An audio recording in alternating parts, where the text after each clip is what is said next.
obviously excited to be here. I know the rules are changing next year. We'll get a little bit more time with these guys before the season starts. But, man, it's a lot of work to do in a, 3.5-week span getting ready for Bradley coming in here. But I think, you always look at how guys prepare over the break, how guys prepare when they're home by themselves. And, the last 2.5 weeks, I think these guys have shown they've done what they need to do. They're come back. They're ready to go. And now it's time to kind of turn compete mode on, and we'll have a scrimmage out here the next 3 days and get to see some guys lock horns with each other a little bit. So more than anything, just excited to get going. It's crazy to think we're, a little over 3 weeks away from college baseball being back. So excited to be here and excited to get started today.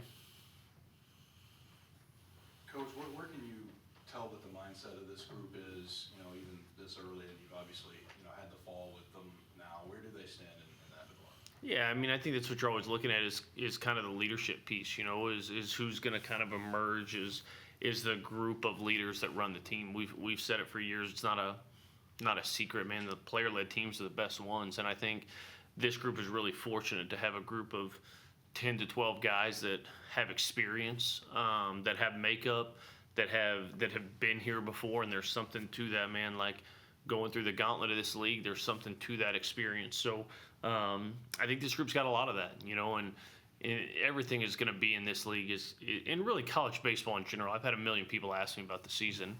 It's really, man, like how do we handle success and how do we handle failure? Can we handle walking in and starting a season riding a win streak? Can you navigate going to Jacksonville and getting punched in the mouth on a Friday night and having to respond? Like that's the true mark of these teams and who's the ones left standing in June in Omaha. So I think this group checks every box that I would sign up for, and now it's a matter of them going out and playing together and going to execute. Kade, how exciting is it to get spring practice up and going again, and get back and roll of things? Only be like 3.5 weeks away from season. How exciting is just kick off spring practice? Man, it means a lot. I mean, the first day we got back on campus, the new guys. I mean, we've been waiting for this moment, and we don't need to make it too big, but that's what you look for. When spring rolls around, it's always been that way for me. It's baseball season. People say it's spring, it's baseball season. So, yeah, just looking forward to that and competing with all these guys. And there's a good bit of new faces, but we've completely meshed. We're a huge family, and I can't wait to put on display all that for everybody. Coach, how exciting is it, to get someone like Riley Quick, back from injury, recovering after, the season last year was cut short due to injury.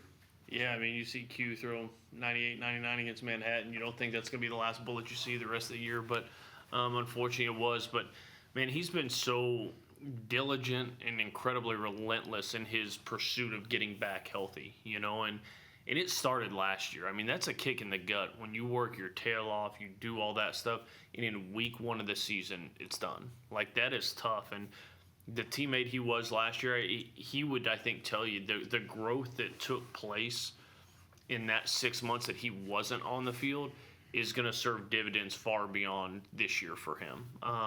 Just from a maturity standpoint, from him seeing behind the scenes a little bit more of what it takes. And he's just been relentless, man. He's been incredibly diligent. He's been on top of his stuff. I think having realistic expectations for him, too. I mean, guy's 11 and a half months off TJ right now, and he's throwing the ball 99 miles an hour already. That's great, but we're all fooling ourselves if we think it's just going to be perfect.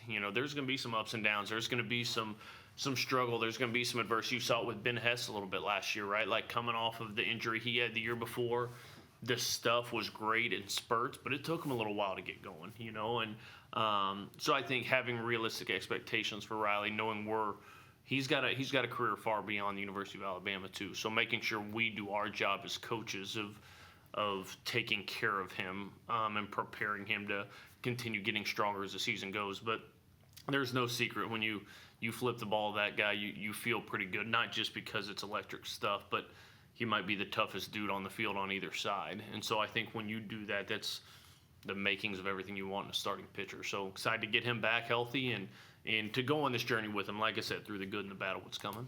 Coach, you mentioned last year something like you were going to have to get him get-back coach, and then you see that kind of energy, you know, what's it gonna mean to, you know, what's he gonna bring when he's actually back on the mound for all? Yeah, I was his get-back coach last year, which is weird. I'm trying to run the office and pull Q back in the dugout. No, I think that's part of what makes him who he is. Like we had a meeting with a couple of these guys earlier this morning, and we were literally talking about that. Like just bringing yourself. Like we want these kids to be themselves. I don't want robots. I don't want that. Like each one of these dudes brings something unique to the table. One thing Riley brings is energy and competitiveness and emotion. And when that's channeled the right way, it's awesome, and it makes him a weapon. And it's our job as his teammates and as his coaches to help him continue growing, because there's going to be a time that he's going to get emotional and it's going to spill over, and we got to pull him back a little bit. But I would much rather have to kind of pull the reins back than spur somebody and get him going. I think that's how the whole team feels. So you know you're going to get the elite competitor out of him, and throw away the stuff, throw away anything else. You're going to get a dude that if he's got his A stuff, best of luck to you. If he's got his C stuff, he's just going to try to go out and out-compete you out there. And that's what makes him who he is. He's hard-nosed kid, football dude growing up, and that bleeds over into pitching. And when he does that, just take us along for the ride, baby. Yeah, Coach, you talked about implementing the pack brand when you first got here. How was it going from year 1 to year 2 in implementing? You know, last year I feel like we talked about the pack last year a lot. And I think the way we tried to function the offense was that, but the personnel was just different, right? Like last year, we refer to them as bombers. We had a lot of that. We had a lot of guys that just kind of stand up and hit, right? We hit some homers. I think we had like 20 stolen bases on the year. That's kind of disgusting. That's not very good. Like we wanted to make a concerted effort to have a more athletic group, and not to go to the other extreme. Don't get me wrong. I want to slug the baseball. I think the best teams slug. So we want to do that. But we had to be able to do some different things too. We couldn't really create. Stolen bases wasn't a part of the game. We were kind of a station-to-station offense. And the problem is when you line up and try to win in June, and you have to go hit to win, it's tough, right? You run into a really good arm, it's tough. And so that's what I like about this group is I think we have some different ways we can score, and I think there's different implements, to put out there. And that's kind of the idea of the pack is knowing who you are, and the strength of me is doing my job in this moment, but the strength of me is my boys around me helping me function within this. And I don't need to be anybody other than I'm not. I need to do my job in this moment. And I think we have some distinct different roles in this. We have the burners, we have some bombers, we have some hitters, we've got some just good old ball players that can go compete with it. So I think you're going to see the pack, I think, function a little more just due to the personnel this year, the way we intend for it to function. So I'm excited about it. Coach, we hear so much about, Justin LeBron. The hype seems to be palpable right now. How excited should fans be to watch him build off that freshman season this year? Yeah, it's really funny. Like, when success happens, you're really curious as to how people are going to handle it, and I've seen it go two different directions over my career with guys where they come in and nobody really knows who they are, and they explode on the scene, and they have zero idea how to handle success, and they start to think that they're the coolest thing out there, and this, that, and the other. Justin's been all fall, man. That guy was phenomenal, and the way he went about his business, the ego, like I have never seen that creep in. The work ethic's there. I think he's taken some steps in his leadership. But what Justin LeBron does on the field is such a small piece of who he is, and I think that's what's really neat about it. And the amount of times I've used, and not just Justin, but Cade and Buck and Hodo and guys like that to parent my son that's the thing that's really cool. Like the conversations I have with Wyatt about, hey, you remember when Justin was in that situation? You remember when Buck handled this? You remember when Cade had this? And to be able to talk to him through that. That's what fans should really, and I know we're in a business of winning, don't get me wrong. I get that. When we sign up to play in this league, you are in the business of winning. But I think the thing that people should really rally behind, man, is these are great young men that work their tail off to do something special. But who they are as people trumps everything. Justin's a perfect example of that, as is, I could name 15 other dudes, but been really proud of how he's handled success up to this point. And now it'll be a matter of just, it's There's a really smart dude right across the street that called it rat poison for a lot of years. There's been a lot of accolades coming Justin's way, which is great, which he was well deserved. But man, we got to block that out and just keep working. I fully trust Justin to do that.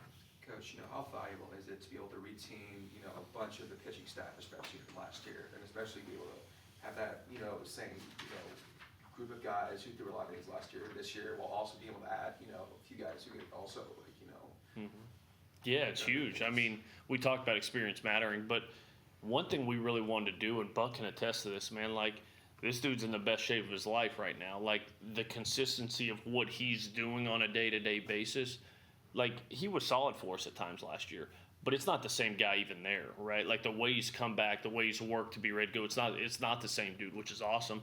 But one thing I think our coaching staff really did a great job of, and when I say that, it's very little of me, I can promise you that. It's mainly JJ, Pat, Mo. But we wanted to make a concerted effort to have some different looks. I felt like last year it was kind of like what came out of the pen was 88-92 with a breaking ball. And then when he stunk, it's like, all right, let's go get the next 88-92 with a breaking ball. And no, that was he's done okay. 88-92, it's all the same. And I think as a hitter, Kade can attest to this. Like, as a hitter, man, when you're running out different looks, your first at bat's a sidearm guy, your next at bat's a curveball guy, your next guy's a cutter guy, then it's the low slot lefty. I think we have that. I think we have some different looks we can run out. And we talk about the pack offensively. These guys don't call themselves that, but it's no different. They have to know who they are and what they need to do a good job of. Because there's guys where it's like, hey, these three hitters are yours. And when those guys come out and they take ownership over that and they say, man, I know when those three come up, it's my time. And when they come out, I'm going to pass the ball to the next guy. It's time for him to go do his job. You start to create some niches and some roles for guys that we just, due to some numbers being lower at times last year and injury, we weren't able to do as much of that. Whereas I think this staff's going to really give us a good opportunity to do that. I think there's power. I think there's stuff.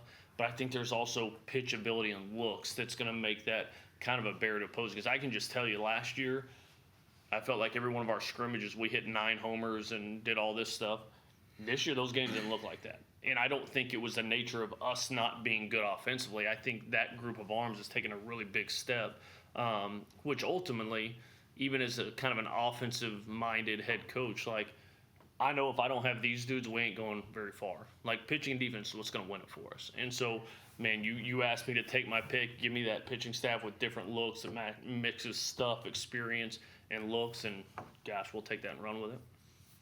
Kade, I'd be remiss if I didn't ask you about being chosen as captain and getting to wear that number 3 that Evan had last year. What's the significance of that for you, and how are you looking to carry it into the new year?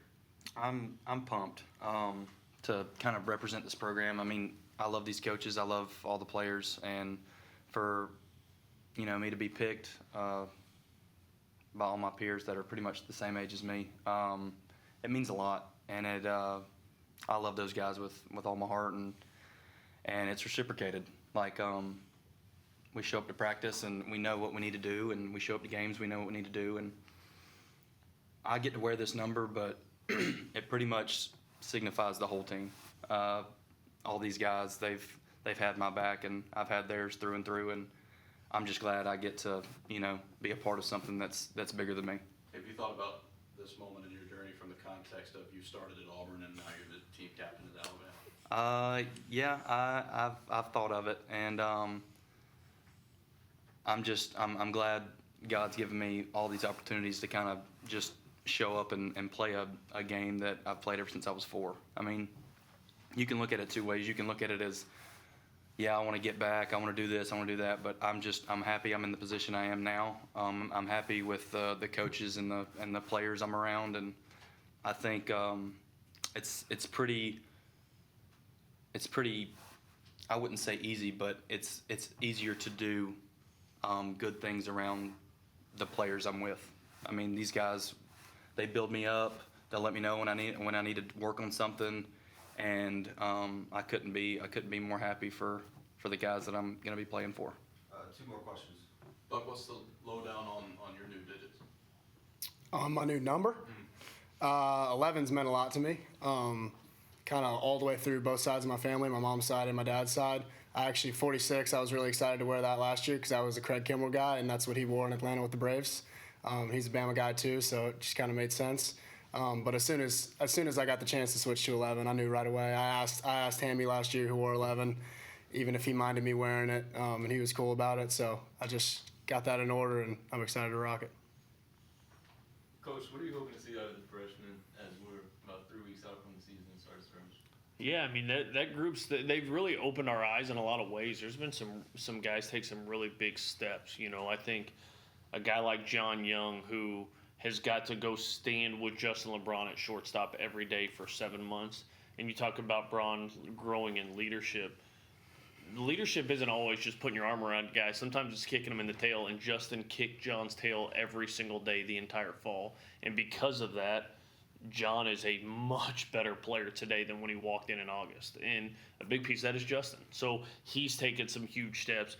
A guy like Peyton Steele missed some time with an injury in the fall, just had some hamstring, some groin nagging stuff.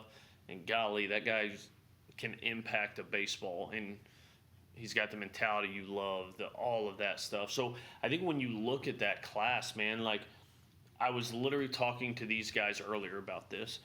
You have no idea when your number is going to be called. Like John, Peyton, JoJo, Andre, any of these young dudes, Griggs, you have no idea if it's going to be opening day. I'm going to tap you on the shoulder and say, hey, go get him, big fella. Or if it's 6 weeks that you don't even remotely think about putting them in the game, and then all of a sudden it's like, hey, it's your time, go get him. Or Cade takes one off the elbow and goes down. It's like, hey, he's got to miss a day. I need somebody to step in and do this. Like, you have no idea when that's coming. So you have to prepare every day for that. And I literally told the story this morning, and you guys all know about Ian Petrutz at Maryland. Ian Petrutz, his freshman year at Maryland, had the worst fall I've ever seen of all time. He was terrible. I thought he was going to quit baseball after Christmas. He comes back. We're not even considering pinch hitting him or doing anything for probably 6 weeks. Like, it wasn't even in the cards. But we kept watching him every day. It was like, man, Ian's BP's getting better. Man, Ian's doing a better job in the outfield. He was just using that of not complaining and feeling bad for himself. He was just using it to continue preparing, having no idea if his number was ever going to get called. And finally, it was probably April. Our DH, I don't remember who it was at the time, was like a revolving door and wasn't very good. And it's like, you know what? Let's give Ian a run, see what it looks like. And he played every game for the next 2.5 years for me after that because he was prepared and ready. He wasn't checked out. He wasn't feeling bad for himself. He had a very good picture of, I'm not there yet, but I'm going to work every day, and if I get my chance, I'm going to be ready.